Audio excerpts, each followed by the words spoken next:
Du haut de ses 4 tours de près de 40 mètres de haut, le château d'Anjony domine la vallée de la Doire depuis 1430.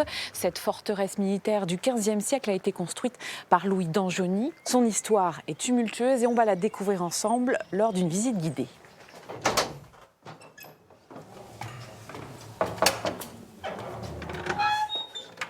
Bonjour Monsieur Marquis. Bonjour Aurélie. Vous allez bien? La promenade est belle? Oui, toujours. Le Cantal, c'est beau. Alors on est Voilà. où? Dans quelle pièce? Alors là, nous venons d'accéder au deuxième étage que je qualifierais d'habitable, le reste étant militaire ou des caves. Elle a été décorée vers 1550, au moment du mariage de notre aïeul, Michel d'Anjony, qui vivait sous le roi Henri II.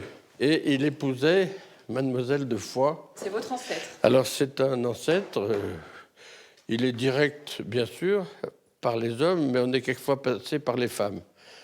On s'en sert un petit peu des femmes à l'occasion. Ici, on peut dire que depuis le début de l'histoire de cette maison, rien n'a changé dans la lignée des propriétaires.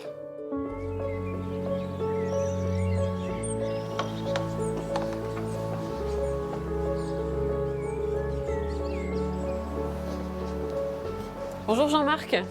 Bonjour. Alors c'est vous qui allez me faire la suite de la visite Tout à fait. du château. Alors où est-ce qu'on est ici? C'était l'étage militaire du château. Et donc, c'était à cet étage qu'on surveillait les alentours et notamment l'entrée de la vallée. Et c'est très, très important. Pourquoi c'est important de surveiller? En fait, ce qui se passe, Charles VII autorise la construction du château fort à la famille d'Anjony. Mais il faut savoir qu'à Tournemire, il existait déjà un seigneur, le seigneur de Tournemire. Les Anjony, ils sont tout contents. Ils envoient un émissaire chez le seigneur de Tournemire pour leur dire que maintenant, il devenait co-seigneur. Le seigneur de Tournemire est tout furieux et l'émissaire, on l'a retrouvé découpé en morceaux.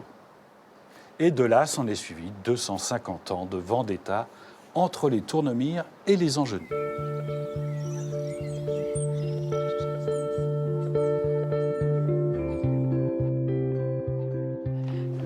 Bonjour. Aurélie, bienvenue. Merci beaucoup. Alors vous êtes Aurore, vous êtes la fille aînée du marquis. On s'est un peu quitté sur les querelles entre les Tournemire et Anjony. Comment ça s'est fini tout ça finalement? Les deux familles ne se sont plus vues jusqu'au début du XXe siècle, où un des Tournemire, le chef de famille, est venu voir mon arrière-grand-mère et lui a demandé la possibilité de venir lui rendre visite pour lui rendre ses hommages et se réconcilier avec elle. Et depuis, les deux familles sont très amies. Mon père est très bon ami du chef de famille Tournemire. Qu'est-ce qui représente cette maison en fait pour vous, ce château? C'est une maison de famille, une maison qui a été construite par les ancêtres, une maison dans laquelle on vit. On est un petit peu dans les murs de cette maison finalement. Et on a envie de faire partager ce plaisir. La devise de la famille, Fides hic et semper, foi, fidélité ici et toujours, est quelque chose d'important et nous tenons à rester fidèles à cette devise. Merci beaucoup Aurore pour cette visite. Et si vous aussi, vous voulez visiter le château, il sera ouvert à partir du 10 février. Aujourd'hui, il rentre en hibernation et vous pourrez donc visiter toutes les pièces et tous les trésors du château d'Anjony à Tournemire.